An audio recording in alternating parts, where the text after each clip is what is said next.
하나님께 큰 영광의 박수 올려드리겠습니다. 우리 좌우에 계신 분들과 웃으시면 눈 마주치면 인사할까요? 우리는 한 가족입니다. 사랑하며 축복합니다. 또 한번 이렇게 인사할까요? 행복한 사람이 행복한 세상을 만듭니다. 아멘이십니까? 네, 그렇습니다. 우리가 행복해야 됩니다. 그리스도 안에서 참 행복을 만끽할 때, 그때 우리가 이웃들에게 전도할 수가 있고, 그리고 그 이웃들에게 우리의 행복이 흘러가면서 이 사회를, 이 세상을 행복하게 할 수가 있는 것입니다. 그래서 이런 의미에서 계속해서 우리가 행복에 대한, 기독교 행복에 대해서 한 주제 하나하나를 우리가 생각하면서 함께 말씀을 나누고 있습니다. 이 말씀을 통해서 그리스도 안에 참 행복이 여러분 가운데 회복되어지기를 축복합니다. 우리는 우리 아버지 하나님을 닮아 행복을 누려야 되는 것이죠. 하나님 행복한 분이시기 때문에 우리도 행복해야 된다는 겁니다. 우리는 계속적인 그 회개와 믿음, 회심을 통해서 행복의 문을 열고 행복의 집에 들어가야 하는 것입니다. 또 우리는 예배를 통해서 수직적으로 하나님과의 행복을 누리고요, 또 우리는 사랑의 수고를 통해서 수평적으로 우리 성도들과 이웃들과의 행복을 누리게 됩니다. 더 나아가 우리는 성경을 읽고 묵상함으로써 우리 안에 꺼져가는 행복의 불씨를 다시 살리게 되고, 그 말씀 안에서 우리의 영혼의 소생함을 경험하게 되는 것이죠. 뿐만 아닙니다. 우리는 기도를 통해서 행복의 능력을 체험할 수가 있습니다. 그리고 돈에 대해 우리가 자족하고 자선할 때 그 돈은 행복의 통화로 우리에게 의미 있게 다가오게 될 것입니다. 이제 오늘 9주차에 오늘 말씀을 통해서 우리의 행복을 위해 결혼 생활을 돌아볼 수 있는 그러한 은혜가 있기를 원합니다. 왜 그러냐면 결혼이 우리의 행복의 모체가 되기 때문입니다. 이 자리에는 결혼한 지 얼마 되지 않은 부부도 지금 보여지고요, 또 결혼 생활이 50년 이상 훌쩍 넘으신 분들도 계시고요, 또 혼자 또 지내시는 분들 계시고, 다양한 어떤 그러한 케이스로 지금 다 자리에 앉아 계십니다. 지금까지 여러분은 여러분의 결혼 생활을 어떻게 생각하십니까? 여러분은 행복한 결혼 생활을 하고 계시다고 생각하십니까? 좀 더 원초적으로 질문하면, 여러분은 다시 태어나도 지금의 아내와 결혼하시겠습니까? 다시 태어나도 지금의 남편과 결혼을 하시겠습니까? 이런 분들이 많습니다, 지금. 여러분, 결혼은 개인과 가정과 사회의 행복의 모체가 되는 것입니다. 부모의 행복한 결혼 생활을 보고 자란 아이들은 행복합니다. 정서적인 안정감이 있고요, 이들은 후에도 행복한 결혼 생활을 하게 될 것입니다.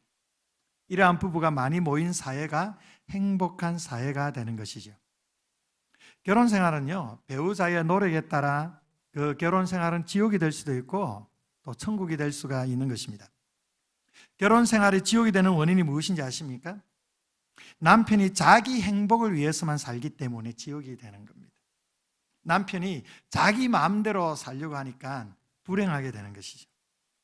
아내가 자기 행복을 위해 살기 때문에 지옥이 되는 겁니다. 아내가 남편에게 당신이 내게 해준 것이 뭐가 있어? 라고 생각하고 말할 때에 결혼 생활이 지옥이 되는 겁니다. 그럼 결혼 생활의 천국이 되는 비결이 무엇인지 아십니까? 남편은 아내를 행복하게 하려고 노력하는 만큼 자신이 행복하게 됩니다.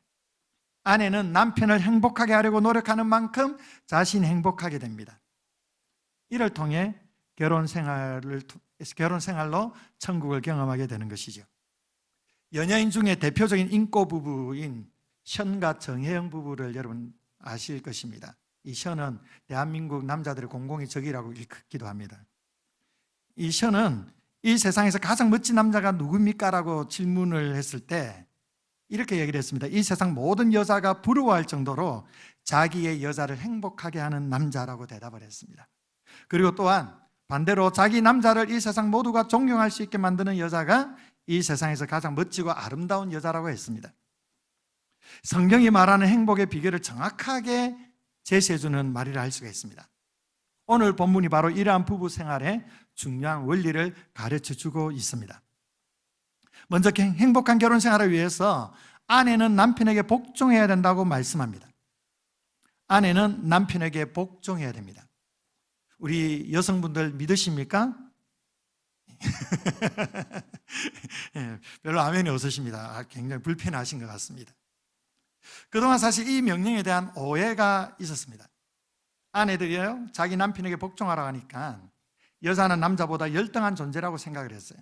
이 유교의 남존여비 사상의 영향을 받았기 때문이죠. 그러나 성경은 단 한 번도 남자가 여자보다 더 우월하다든가 여자가 남자보다 더 열등하다고 가르친 적이 없습니다. 이 구절 역시 그런 뜻으로 하시는 말씀이 아닙니다.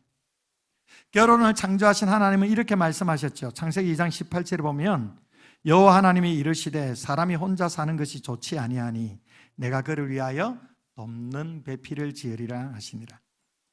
어떤 사람이 이 말씀 보면서 목사님 보십시오, 여자를 돕는 배필이라고 말씀하지 않았습니까? 어쨌든 여자는 남자를 도와야 될 존재라는 거 아닙니까? 이렇게 간간히 얘기하기도 합니다. 그러나 여러분, 도운다라는 것에 대해 오해하시면 안 됩니다. 열등하기 때문에 도우는 존재가 아닙니다. 에제르라는 단어를 사용하는데 성경에서 우리의 질병을 치료하는 의사, 또 우리에게 가르침을 주는 스승과 교사를 돕는 자라고 합니다. 더 나아가서 하나님은 우리를 돕는 자라고 하실 때 쓰여지는 단어가 에제르입니다. 그러니까 이 에제르라는 단어는요, 강한 자가 약한 자를 돕는 거예요. 결코 여자가 약한 존재이기 때문에 돕는 배필이라 말씀하는 것이 아니라는 겁니다. 여러분, 하나님이 우리보다 약하기 때문에 도우는 존재입니까? 그렇지 않죠. 이것도 동일하다는 것입니다. 이 말씀은요, 곧 남자들은 여자들의 도움을 절대적으로 필요로 한다는 것이죠. 저도 나이가 아직 젊습니다만 이제 나이를 들면 들수록, 시간이 흐르면 흐를수록 이것이 정말 진리구나, 남자들은 절대적 여자들의 도움이 필요하고 하는 것을 절실히 느끼며 살아가고 있어요. 여자의 도움으로 남자로서의 정체성이 완성이 되는 거예요. 그래서 그 도움의 방식이 뭐냐? 복종이라는 겁니다. 더 중요한 것이 있습니다. 오늘 우리가 읽었던 말씀 앞에 21절에 보면 그리스도를 경외함으로 피차 복종하라는 말씀을 먼저 주셨습니다. 그러니까 아내만 남편에게 복종하라는 게 아니고 피차 복종하라, 아내는 남편에게, 남편은 아내에게 복종하라는 말씀입니다. 이 대전제를 기초로 해서 아내와 남편에게 말씀을 주시는 것입니다. 그러므로 남편에 대한 아내의 복종은 기능적인 복종이지 절대 존재적으로 열등하기 때문에 복종하라는 것이 아니라는 걸 기억해야 합니다. 그러면 어떻게 하는 것이 남편에게 복종하는 것일까요? 그것은 바로 남편의 머리됨, 즉 권위를 인정하라는 거예요. 본문에 기록된 바울의 표현을 보십시오. 아내들이여 자기 남편에게 복종하기를 누구에게 하듯이 하라? 주께 하듯이 하라. 여러분, 우리가 예수님을 인정하던 남편의 머리됨을 인정하라고 하십니다. 즉 아내는 어떠한 경우에도 남편의 머리됨의 그 기능을 인정하고 그 위치를 존중해야 된다는 거예요. 가정사역을 하는 한 기관에서 100명의 남자들에게 아내들에 대한 불만이 무엇인지를 이 남성들에게 조사를 했습니다. 남자들의 불만의 1위가 무엇이냐면 아내가 자기를 인정해주지 않는 것이었습니다. 자신을 남편으로 존중해주지 않는 것이 남자들의 불만 1위였습니다. 또한 남자가 아내감으로 가장 선호하는 여자는 누구냐? 바로 자기를 이 세상에서 제일 가는 남자로 존중해주는 여자였습니다. 남자는 세상에서 때로는 무시를 많이 당하며 살아갑니다. 직장에서 대우를 잘 받지를 못합니다. 그래서 가정에 돌아왔을 때 아내가 자기를 세상에서 당신이 제일이라고 존중해 주기만 하면 그 아내를 마음으로부터 가장 귀하게 여기게 된다는 겁니다. 우리 여성 성도님들, 사랑받는 아내가 되고 싶으십니까? 그렇다면 남편을 세상에서 제일 가는 남자로 여기시기를 바랍니다. 이런 말씀 드리면 아내들은 이렇게 말할 것입니다. 목사님, 존경할 만해야 존경하죠. 인정해 줄 만해야 좀 인정해 주죠. 한번 같이 살아보세요. 그러나 여러분, 하나님의 명령은 자격에 대한 것이 아닙니다. 위치에 대한 것이에요. 예를 들어서 내 부모를 공경하라고 했는데요, 우리가 왜 부모를 공경해야 되죠? 부모가 나보다 돈이 많기 때문에, 능력이 많기 때문에, 지식이 탁월하기 때문에 그래서 공경해야 됩니까? 아닙니다. 그들이 나의 부모이기 때문에 공경하는 거죠. 부모이기 때문에 당연히 공경하는 거예요. 똑같은 원리로 말씀하는 겁니다. 내가 왜 남편을 존경해야 됩니까? 남편이 돈을 잘 벌기 때문에? 남편이 너무나 남편 노릇을 잘하니까? 남편이 사회에서 훌륭하기 때문에? 이런 이유 때문에 남편을 존경하는 것이 아니라 하나님께서 그를 나의 남편으로 주셨기 때문에 존경해야 된다는 겁니다. 우리 사랑하는 아내가, 제가 사랑하는 아내라고 하면 조금 어감이 좀 이상하죠. 우리 사랑하는 우리 여자 성도님들, 여러분 남편을 존경해 주십시오. 남편이 돈을 많이 벌어오지 못해도, 남편이 내세울 것이 별로 없어도, 자식들과 가족들 앞에서 아내가 남편의 체면을 세워주는 그것이 바로 존경이라는 겁니다. 남자는요, 다른 모든 사람들에게 무시당해도 세상에서 자신을 인정해주는 한 사람만 있으면 행복을 느낍니다. 남편이 밖에서 다른 사람들에게 짓밟혀도 집에 돌아와서 자신을 인정해주는 아내를 보게 될 때 위로를 느끼게 되는 거예요. 그리고 안정감을 느끼는 거예요. 자기 아내에게 인정받고 존경받는 남편은 참으로 행복한 남편이에요. 그리고 아내는 자기 남편을 존대하는 만큼 자신이 행복해지는 것입니다. 그런데요, 모든 일에 남편의 권위를 인정하는 것이 쉬울까요? 어려울까요? 어렵죠. 어려우니까 쉬우면 제가 이런 설교할 필요가 없죠. 어렵지 않습니까? 특히 오늘날의 현대사회에서 여성의 목소리가 더욱 커져가는 이 시대에 이 말씀을 실천한다는 게 점점 더 어려워져 가고 있습니다. 그러면 어떻게 하면 이 말씀을 실천할 수가 있을까요? 하나님은 한 가지 방법을 우리에게 제시해 줍니다. 남편을 대할 때 남편만 보지 말고 남편의 머리 대신 주님을 보라는 겁니다. 현재의 남편의 모습만 바라보지 말고 좀 부족하더라도 그 부족한 남편을 통해 가정을 이끄시고 그리고 나의 인격을 다듬어 가시는 하나님의 역사를 바라보라는 것입니다. 이것은 공동체의 중요한 원리입니다. 교회 공동체도 마찬가지죠. 우리 성도들의 그 연약한 모습을 한 분 한 분 바라볼 때마다 우리가 정죄하는 것이 아니라 그 성도 가운데 역사하시는 하나님을 바라보면서 용납할 때 거기에 공동체 행복이 있는 것이고, 가정의 그리고 부부관계는 더더욱 그래야 된다는 겁니다. 우리가 남편만이 아니라 그 남편 뒤에서 역사하시는 하나님의 손길을 바라볼 때에 범사의 남편의 머리됨을 인정할 수가 있는 것입니다. 이러한 예는 성경에 너무나도 많은데 그 중에서도 믿음의 조상 아브라함의 가정을 예로 들 수가 있어요. 우리가 아브라함이라고 하면 믿음의 조상이니까 당연히 실수가 없을 것이다, 아주 완벽할 것이다 생각하는 경우가 있습니다. 그는 우리와 차원이 다른 사람이다, 그렇게 여길 수가 있습니다. 그러나 결코 그렇지 않습니다. 아브라함의 가정에서 일어난 일을 우리 가정의 일로 대입해 보며 그렇게 생각해 보십시오. 아브라함이 사라의 마음을 얼마나 아프게 했습니까? 현대사회의 남편 점수로 매겨보아도 아브라함은 한 50점 정도 되는 남편이었습니다. 예를 들어 볼까요? 어떤 부부가 집안의 여러 사정 때문에 멀리 이사를 가게 됩니다. 서울로 이사를 갔는데 아내가 너무 예쁜 겁니다. 남자들의 시선이 완전 초집중될 만큼 예쁜데 하루는 조폭 두목이 다가와서 야, 이 여자 누구야? 라고 물어봅니다. 그럴 때 보통 아내를 사랑하는 남자라면 좀 두들겨 맞더라도 달려드는 척이라도 해야 되는 거 아니겠습니까? 그런데 그 남편이 막 잔머리를 굴리면서 아, 이 여인은 저의 누이 동생입니다 라고 하는 거예요. 그 대답을 들은 조폭이 아, 그래? 그러면 내 여자라고 하면 되겠네, 나와 결혼하면 되겠네 라고 데리고 갑니다. 그러자 물론입시오 하고 자신의 아내를 조폭에 주어버립니다. 누구의 얘기입니까? 아브라함의 얘기예요. 이 남편이 용서가 됩니까? 그런데 아브라함은 그런 일을 한 번도 아니고 2번씩이나 했습니다.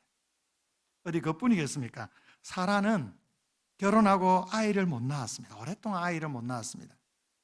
그 자신의 가문에, 자신의 집안에 자기가 누가 된다 생각해서 너무 미안해 미칠 지경이에요. 그래서 자신이 죄인인 것처럼 미안해하면서 인사치레로 아브라함에게 이렇게 말했습니다. 내가 아들을 못 낳으니까 당신이 이제 내 여종 하갈이라도 취해서 자식을 보시지요. 그러면 남자는 어떻게 됩니까? 아, 절대 안 돼. 무슨 소리야. 그럴 수 없어라고 얘기해야 되는데 아브라함은 어떻게 합니까? 그날 밤 바로 하갈과 동침해서 아들을 낳았습니다. 이렇게 해서 태어난 이스마엘로 인해서 가족관계가 얼마나 복잡해지고 갈등이 얼마나 많이 일어납니까? 사라가 여자로서, 아내로서 이런 상황 가운데 얼마나 많은 상처를 받았겠어요? 어디 그뿐이겠습니까? 하나님이 귀한 아들 이삭을 주셨죠. 아브라함이 100세에 얻은 아들이에요. 얼마나 기뻤던지 아들의 이름을 이삭이라고 지었어요. 그 이름의 뜻이 뭡니까? 웃음이죠, 웃음. 사라가 그 아들을 얼마나 아꼈겠습니까? 그런데 하나님이 어느 날 그 아들을 제물로 잡아 제사를 드리라고 하시는 거예요. 그러면 남편으로서 적어도 아내인 사라를 생각했다면 한 번쯤 상의를 해야 되지 않겠습니까? 여보, 하나님이 이런 말씀을 주셨는데 내가 제대로 들은 거 맞는 걸까?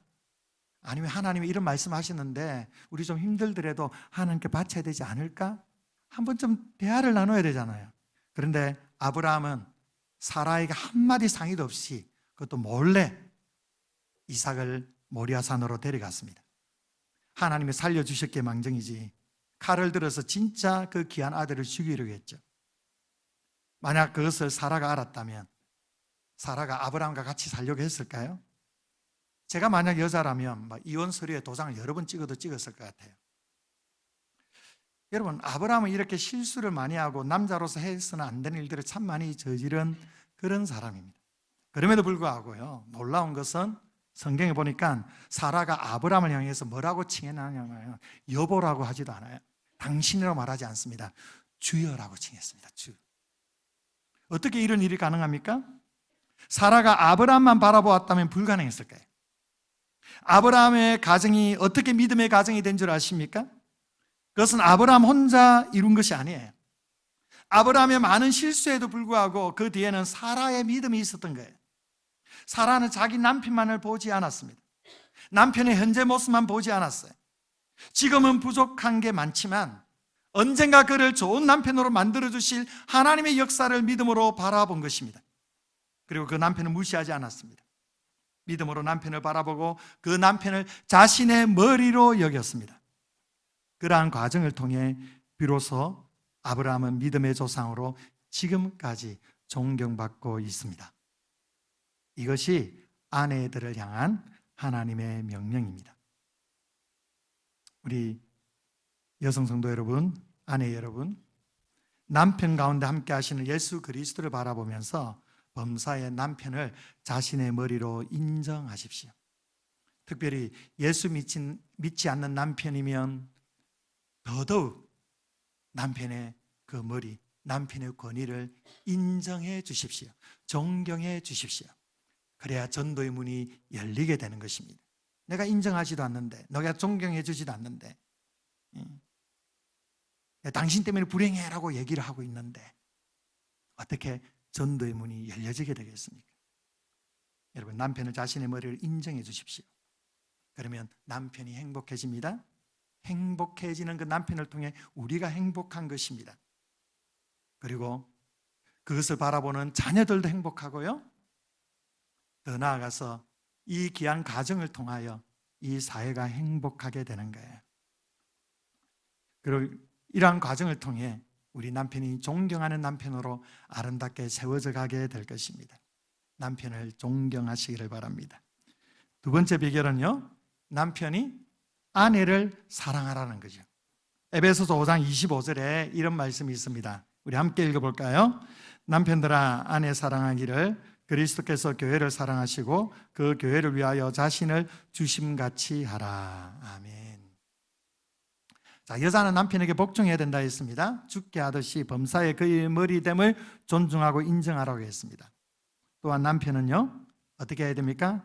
그리스도께서 교회를 사랑하신 그 사랑으로 아내를 사랑해야 된다라고 말씀합니다.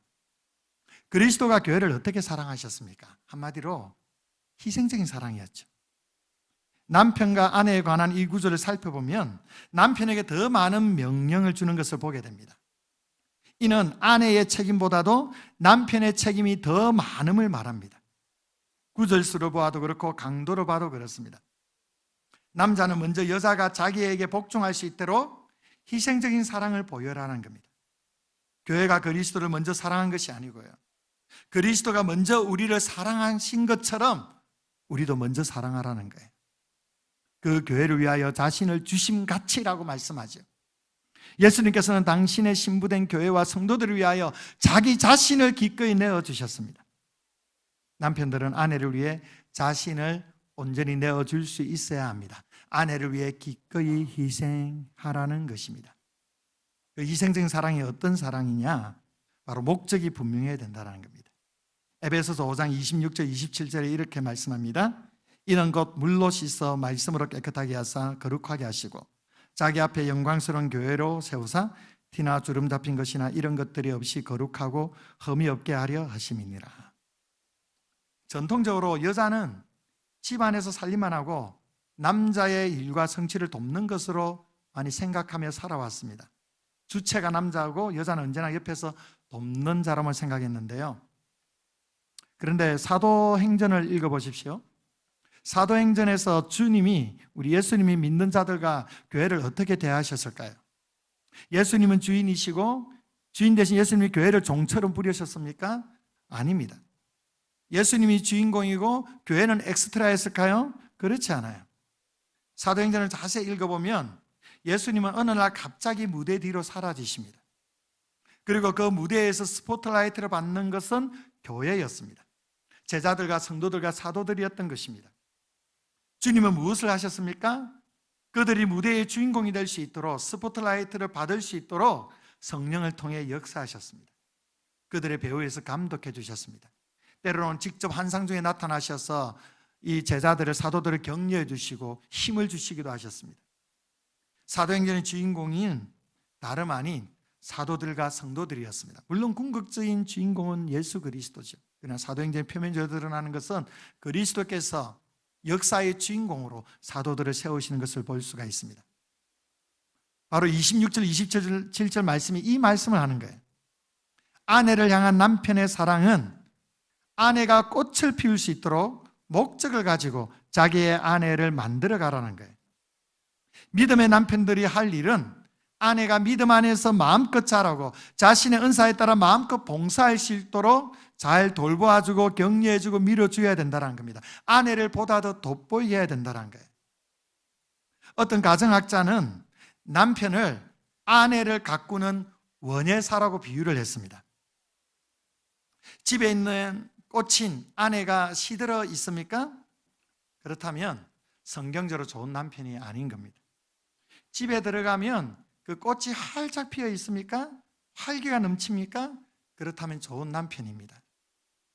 지금 보니까 시들어 있는 꽃이 많은지 활짝 핀 꽃이 많은지 답은 안 하겠습니다.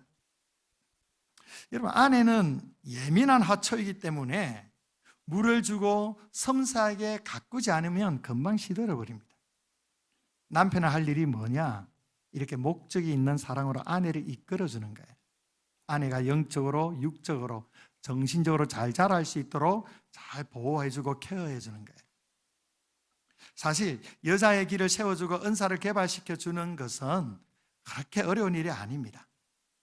아내가 차려준 음식을 먹는데 만약에 그 음식이 그날따라 맛이 아주 짜다고 칩시다. 소금을 너무 많이 넣었어요.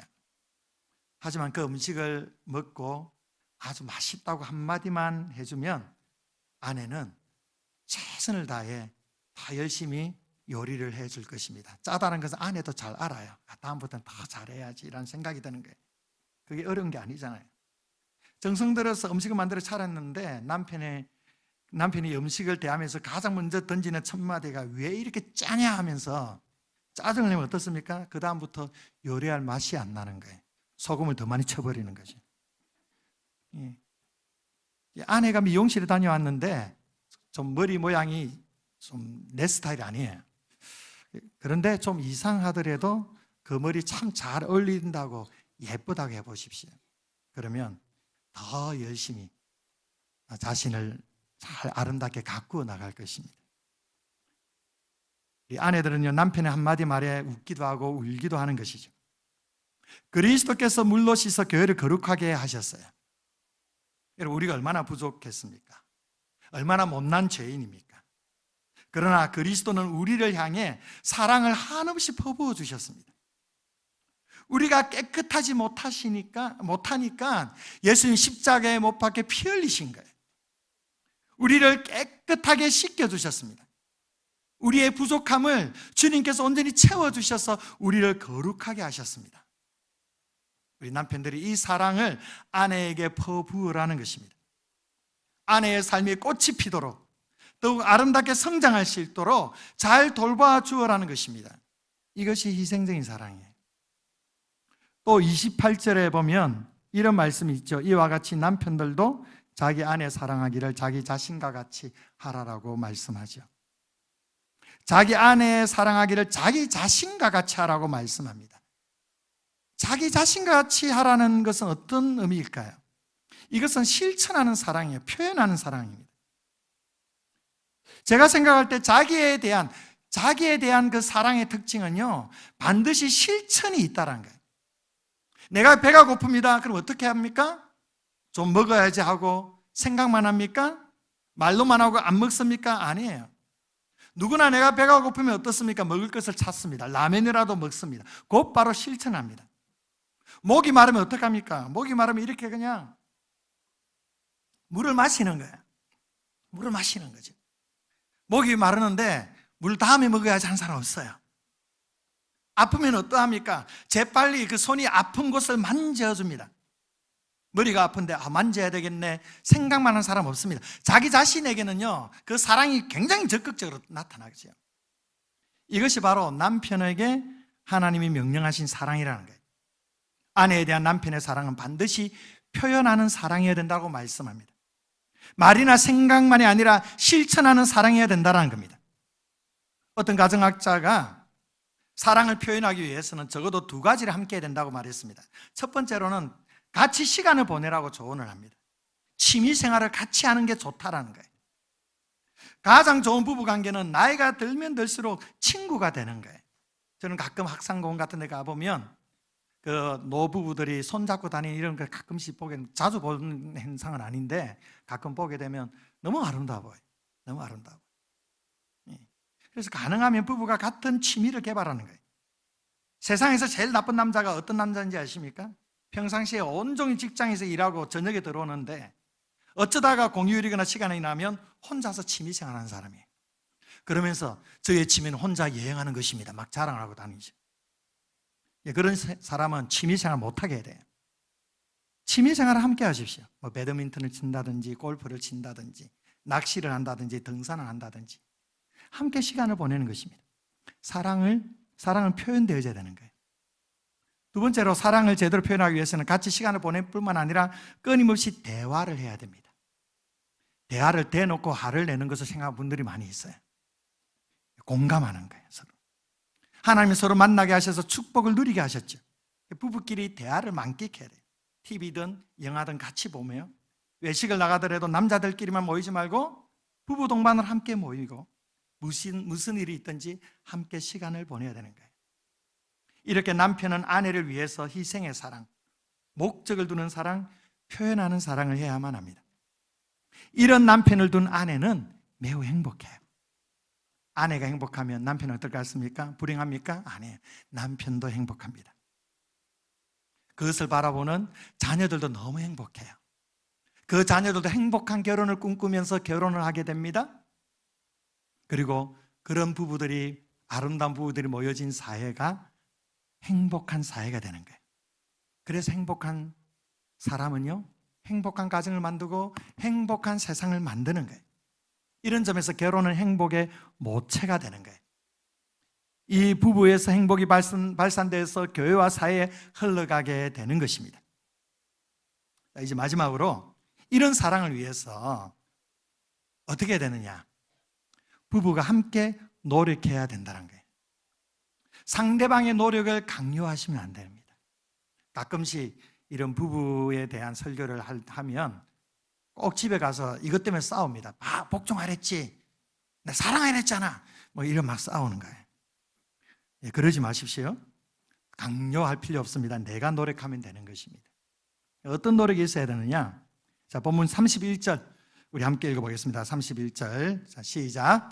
그러므로 사람이 부모를 떠나 그의 아내와 합하여 그 둘이 한 육체가 될지니. 아멘. 한국 사회에서는 여자가 시집을 간다고 말하죠. 이것은 결혼이라는 것이 여자가 자기 집을 떠나 시댁으로 이사가는 것을 그렇게 생각을 하는 거죠. 그러나 이것은 유교 사상일 뿐입니다. 성경에서는 단 한 번도 그렇게 가르쳐 준 적이 없습니다. 성경이 말하는 결혼은 그러므로 사람이 부모를 떠나야합니다. 누가 떠납니까? 남자와 여자가 모두 떠나야 됩니다. 이 말씀은 결혼하면 부모를 모시지 말라는 말씀은 아닙니다. 가능하면 부모로부터 멀리 떨어져 지내라는 얘기도 아닙니다. 부모와 함께 살든 그리고 이웃집에 살든 멀리 떨어져 살든 그것은 아무런 상관이 없습니다. 여기서 떠나라는 의미는 영적이고 정신적인 의미입니다. 결혼이란 자녀가 그동안 관계를 맺어오던 부모와의 관계를 다시금 정리해야 됩니다. 새로운 짝을 만나 둘이 한 몸이 되는 것입니다. 바로 여기에 우선순위가 있는 겁니다. 결혼과 동시에 그동안 나에게 가장 중요한 사람이 지금까지 부모였다면 그 우선순위가 바뀌어지게 되는 거죠. 그래서 부모와 자녀의 촌수는 일촌이고 부부간의 촌수는 어떻습니까? 무촌이에요. 무촌. 촌이 없어요. 결혼하는 그날부터 아들의 우선순위는 자신의 어머니가 아니라 아내인 것입니다. 딸의 우선순위는 남편입니다. 부모는 자식을 떠나보내야 되고 자식은 부모에게서 떠나야 됩니다. 이 간단한 말씀을 잘 지키지 못해서 그동안 얼마나 많은 가정들이 어려움을 겪고 깨어져 갔습니까? 얼마나 많은 그런 사람들이 상처를 받으며 살아왔습니까? 결혼했는데도 일이 있으면 어머니에게 쫓아가서 일러 바치는 남자를 여자들은 너무도 혐오합니다. 결혼했어도 여전히 자신의 통제권 아래에 아들을 두려고 하는 시어머니도 많이 있습니다. 이것은 올바른 결혼이 아닙니다. 진정한 결혼은 자녀가 부모를 떠나 둘이 합하여 한 육체가 되는 것입니다. 결혼은 어떤 것에 비유할 수 있을까요? 만약 하얀색과 파란색을 섞어버리면 어떤 색이 될까요? 하늘색이 나타납니다. 제3의 색 하늘색이 나타나죠. 성경이 우리에게 요구하는 결혼 생활은 제3의 색깔을 내라는 거예요. 두 집안의 전통과 두 사람의 고유의 색깔은 여전히 살아있어요. 그 색깔을 서로 고집하다 보니까 서로 관계에 어려움이 있는 거죠. 그러나 그 색깔이 더 이상 각자의 색깔이 아니라 파란색도 그리고 하얀색도 아니라 하늘색이라는 제3의 색깔이 나오도록 하는 우리만의 아름다운 문화와 정서를 세워가는 것이 바로 결혼 생활이라는 거죠. 그럼 어떻게 이것이 가능하느냐? 21절에서 아까도 읽었지만 이렇게 말씀하죠. 그리스도를 경외함으로 피차 뭐하라? 복종하라. 이 피차 복종인 바로 이러한 관계를 세워가는 비결입니다. 그런데 이 피차 복종은 어떻게 이루어집니까? 그리스도를 경외할 때에 가능하게 된다는 겁니다. 저도 이제 결혼 생활에 어느덧 24년째 지금 접어들었습니다. 이 결혼 생활에 있어서 제가 지금까지 살아오면서 느낀 게 있어요. 결혼 생활에 있어서 가장 큰 걸림돌은 다름 아니라 나 자신이었다는 거예요. 보통 우리는 상대방 핑계를 댑니다. 배우자 핑계를 댑니다. 저 사람 때문에 내가 불행한 거예요. 그러나 하나님 앞에서 보면 사실 내 인격이 문제인 것이죠. 결혼이라는 것은 여러분 삼각형을 생각하셔야 됩니다. 모르는 남자와 여자가 만납니다. 이 두 점이 한 선으로 연결되어서 둘이 한 몸이 되었는데 이것은 화학적으로 온전히 하나 된 것이 아니라 물리적으로 하나가 된 거예요. 과정적으로는 아직 한 몸이 이루어지지 않았습니다. 그러면 어떻게 해야 이 둘이 진정으로 하나가 될 수 있습니까? 바로 삼각형의 꼭지점, 이 꼭대기에 있는 하나님을 향해 이 두 사람이 가까이 나아가면 됩니다. 그 하나님의 사랑 안에서 성령 하나님의 빛으로 우리가 나아가면 나아갈수록 이 부부가 둘이 온전히 하나가 될 수 있는 것입니다. 그런데 만약 한 사람만 나아가면 어떻습니까? 그 거리는 그대로 있는 거예요. 둘이 함께 나아가야 합니다. 이는 그리스도를 경외함으로 피차 복종할 때 가능하다는 것입니다. 그래서 가정의 중심은 예수 그리스도십니다. 부부가 함께 예수 그리스도의 생명의 관계를 충만하게 누려야만 하는 것입니다. 그리스도의 십자가에 피 흘리신 그 사랑이 그 부부 관계 속에 흘러 넘쳐야만 하는 거예요. 그 그리스도를 바라보며 나아갈 때 부부는 온전히 하나 될 수가 있습니다. 아내 여러분, 교회가 그리스도에게 복종하듯이 하나님이 주신 남편의 권위를 인정해주고 세워줌으로써 남편을 행복하게 하십시오. 그것이 바로 아내 여러분의 행복입니다.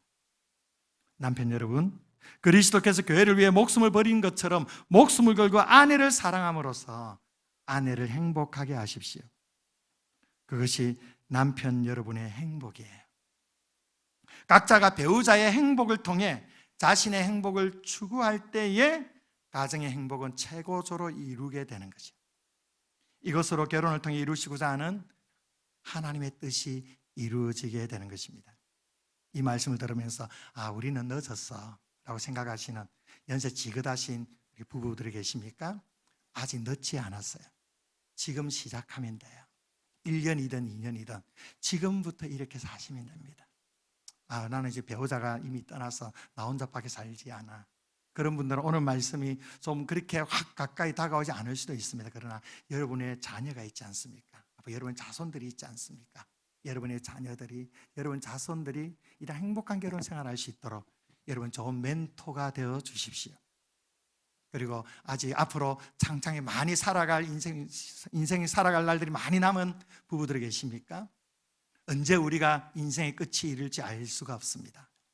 지금부터 최선을 다해 남편은 아내의 행복을 위해 마음껏 후회 없이 사랑하시고요, 아내는 남편의 행복을 위해 아낌없이 존경하십시오.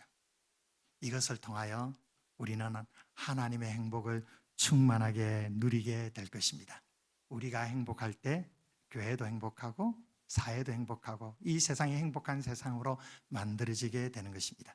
저와 여러분, 우리의 가정을 통하여 이러한 행복의 역사가 충만하게 나타나기를 주의 이름으로 축원드립니다. 기도하겠습니다. 좋으신 아버지 하나님 감사합니다. 오늘 우리에게 말씀해 주셔서 그리스도 안에서 참된 행복한 부부의 모습을 다시 그 말씀을 통해 생각하게 하심에 감사드립니다. 하나님, 우리가 모르는 말씀이 아닙니다. 너무도 잘 알고 있는 말씀, 너무도 많이 들어왔던 말씀인데 늘 우리 안에 이 연약함들이 있음을 고백합니다.